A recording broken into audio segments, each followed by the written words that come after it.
Dans Salut Roger, nous offrons une oreille attentive aux téléspectateurs qui ont des problèmes. Cette fois-ci, on nous a demandé comment faire pour qu'un radiateur fonctionne de manière optimale.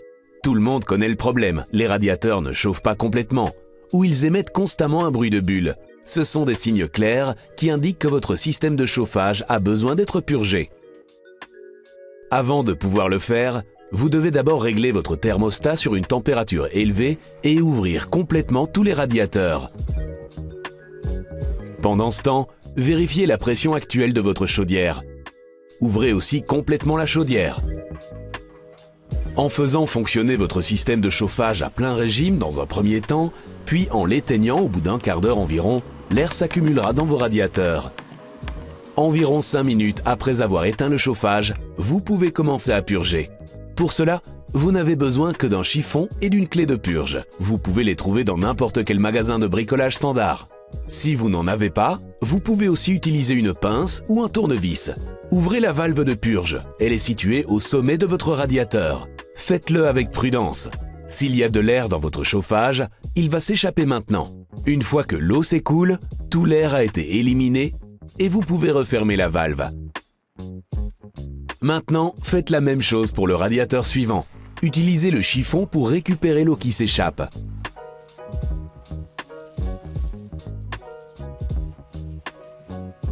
Répétez cette opération pour tous vos radiateurs.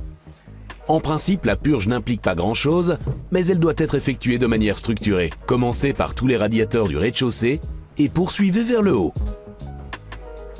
Lorsque ceci est fait, vous remarquerez que la pression de votre chaudière a un peu baissé, car vous avez bien sûr éliminé l'air superflu du circuit. Il vous reste donc à augmenter à nouveau la pression de votre chaudière afin que votre système de chauffage fonctionne correctement. Il s'agit de compléter votre installation avec de l'eau jusqu'à ce que la pression retrouve le niveau qu'elle avait avant la purge. En général, elle se situe entre 1,5 et 2 bars. Chaque chaudière est différente.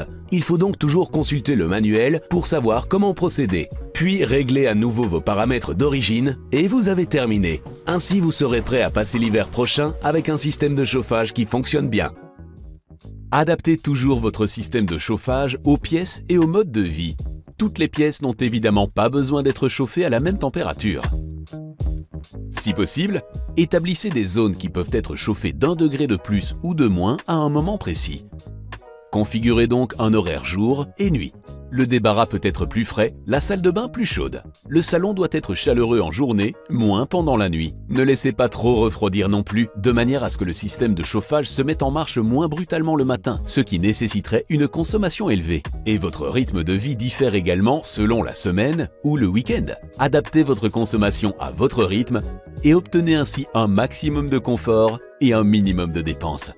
Une demi-heure avant de se lever ou de rentrer chez vous, la température peut légèrement monter. À l'inverse, quand vous dormez ou partez, la température peut légèrement baisser. Si vous ne disposez pas d'un module pour tout contrôler, vous pouvez régler les radiateurs manuellement. Les modes affichent chacun une plage de température différente. Sur le radiateur, vous disposez de plusieurs modes, en commençant par la protection contre le gel. Ensuite, vous passez de la position 0 à la position 1, ce qui indique une douzaine de degrés. On monte ensuite par palier pour pouvoir ouvrir de plus en plus les radiateurs et augmenter la température. À noter, le thermostat ambiant indique la température générale que vous souhaitez atteindre à terme. Dans la pièce où se trouve le thermostat, vous allez donc ouvrir complètement le radiateur. Cependant, toutes les pièces n'ont pas besoin de cette chaleur. Fermez donc le thermostat du radiateur pour que moins d'eau chaude pénètre dans le radiateur et que la température baisse un peu. Le niveau de baisse dépend de la pièce. Dès lors, un réglage 2, 1 ou encore la protection contre le gel sera par exemple déjà parfait pour un hall ou le débarras. Une astuce classique consiste à installer un film isolant pour radiateur. Ensuite, assurez-vous que l'alimentation en eau soit coupée et que l'eau est évacuée du tuyau. Détachez le radiateur de ses supports de fixation et mettez-le soigneusement de côté. Coupez le film à la bonne taille. Le film ne sert pas tellement de couche isolante, mais elle améliore la circulation de la chaleur. Le mur absorbera moins de chaleur du radiateur, ce qui permettra à la chaleur de se répandre davantage dans la pièce. De plus, la pose du film s'avère très facile. Il ne faut donc pas hésiter. Retirez le film protecteur et collez-le au mur section par section. Ensuite, on peut réaccrocher le radiateur et le rebrancher au circuit. Outre le film, Il existe un autre moyen de rendre votre radiateur encore plus efficace. Il existe des ventilateurs que vous montez sur votre radiateur et qui souffleront la chaleur de votre radiateur dans la pièce afin qu'elle circule de manière optimale dans l'espace. Grâce au ventilateur, la température du thermostat central peut être abaissée de quelques degrés, de même que la température d'alimentation de la chaudière centrale, et ce, sans sacrifier votre confort. Tout ce dont vous avez besoin pour l'installation, c'est d'une prise électrique à proximité de votre radiateur. Choisissez le nombre de ventilateurs en fonction de la taille de votre radiateur. Vous pouvez facilement fixer le ventilateur à l'aide de supports munis d'aimants que vous pouvez faire basculer. Vous pouvez placer le ventilateur sur le radiateur à l'aide de supports. Ce que vous utilisez dépend de votre type de radiateur. Lisez donc attentivement votre manuel avant de commencer. Veillez à placer le côté droit du ventilateur vers le haut. Les ventilateurs fonctionnent en ligne. Commencez par brancher l'alimentation au premier ventilateur de l'ouverture inférieure. Au-dessus se trouve le thermostat. Vous pouvez le fixer sur votre radiateur à l'aide d'aimants. Branchez ensuite les ventilateurs en série. Veillez à utiliser à chaque fois l'ouverture inférieure.